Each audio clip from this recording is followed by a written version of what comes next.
What a game, what a comeback. Talk about how resilient this team is.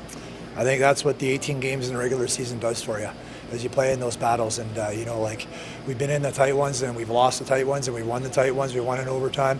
And all that stuff just adds up. They score a shorthanded goal that could have been a backbreaker, but we just keep grinding and grinding and grinding. And, that blue-collar work ethic I talk about, and that belief and that trust in each other and that resiliency. You bend, you don't break attitude. And the guys just compete. I said to them there in the fourth quarter, we won't get this done, boys. And, as much as we want to hang around and see each other and we talk about a special group, we got to fight for it. You fight for something you believe in. If you really believe in something, you'll do whatever it takes to get it done. And the guys did. I was proud of them. Give me a comment on Tyler Pace, 4 goals, 4 assists. What a night. Outstanding. He's huge for us. He puts a lot of pressure on himself. He's a perfectionist, and he's a big game player. He proved it today. I think all 3 last goals were outside of Cornwall's empty netter. But he moves his feet well. He's so intelligent. It's like having another coach on the floor, and he sees stuff out there, and he's a big part of this team. And he had some tough time getting across the border here and there, and our guys, we all feel for him. So he knew that it'd be tough for him to get down there, and he's going to make sure that he did what he can when he's here. And Jesse King, what a leader, coming out right away, grabbing that insane goal. What does that say about him as a captain?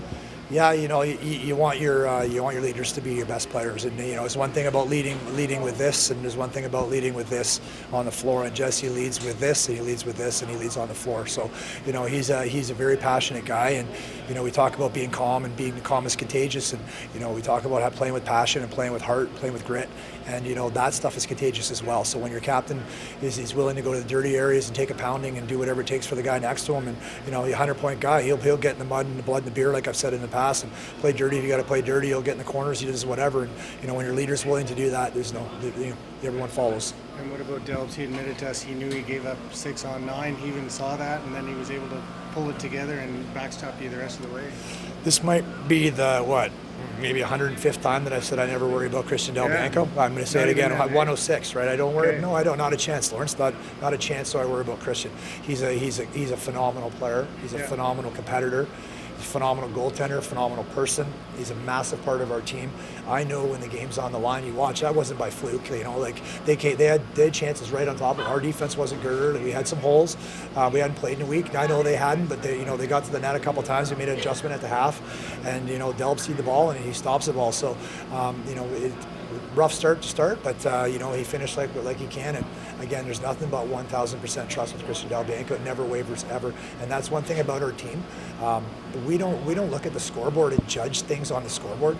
We don't judge. We play in the moment, and we trust what we have. And if you're going to start when the times are bad, you start pointing fingers and have a bad character, that you don't win the lacrosse games in the National Lacrosse League. So when guys aren't at their best, that's when they need support of their teammates. That's what a team does, and everyone picks them up and everyone pulls in a rope. And Delbs has bailed us out all year, and he did at the end of the game here. But we knew that we had to lock it down a little better, and the defense did. And then offensively, we got the shots. We hit the shots when we need them. So team effort. But again, never ever worry about Christian. Colorado up next. Dylan Ward on the other side. We know it's going to be a good battle.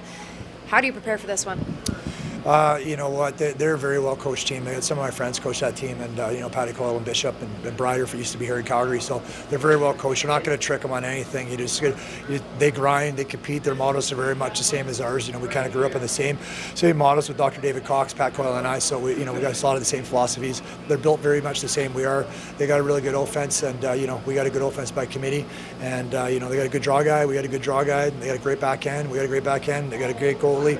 We got a great goalie. So it's just going to be a battle. It's a war of attrition when it comes down to these series, and the teams are going to make the least amount of mistakes, and we got to clean up a lot of things from this one, and we're going to bang out some film, and we'll be prepared when we go down there.